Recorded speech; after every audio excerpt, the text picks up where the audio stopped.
మేము అణగారిన కులాల శూద్రులం,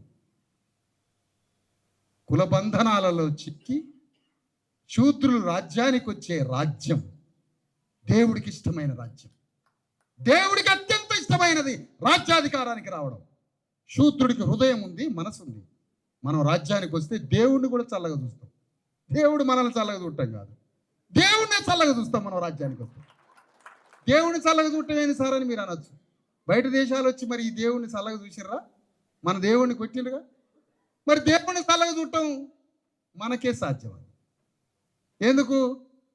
బాబ్రీ మసీదులో శ్రీరాముడిని చూపించడానికి కూడా వాళ్ళకి శాతగాలే. మళ్ళీ బీసీలే పోయి బాబ్రీ మసీదుని కూలగొట్టి మా దేవుడిని బయటికి తీసినాం. మీకు శాతగాలే అది కూడా. మళ్ళీ అది తెలంగాణ బీసీలే గడ్డపార తీసుకొని గుద్ది దేవుడిని చూపించారు, ఇది మా దేవుడే అని. ఎందుకు? అగ్రవర్ణ హిందువులకి వాళ్ళ దేవుణ్ణి కూడా చూపించడం చేతగాక శూద్ర కార్మిక హిందూ మత పునాదులు. అందుకనే హిందూ మతానికి యజమానులం కావాలి. మనం హిందూ మతానికి మన నాయకత్వంలో నడవాలి.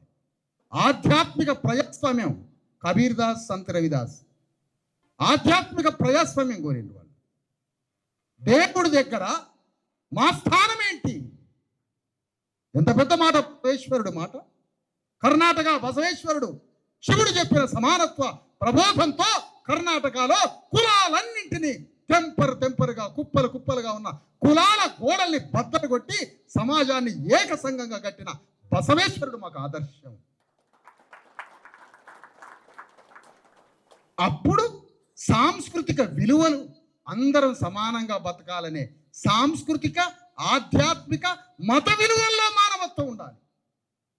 సాంస్కృతిక ఆధ్యాత్మిక మత విలువల్లో సమానత్వం ఉన్నప్పుడు, ప్రేమ ఉన్నప్పుడు అది సామాజిక ప్రజాస్వామ్యమై, ఆ సామాజిక ప్రజాస్వామ్యం రాజకీయ ప్రజాస్వామ్యంగా మారి, రాజకీయ ప్రజాస్వామ్యంలో అణగారిన వర్గాలందరికీ రాజ్యంలో వాటా ఉన్నప్పుడు భూమిని పంచుకుంటాం, సంపదను పంచుకుంటాం, అందరం చల్లగా బతుకుతాం.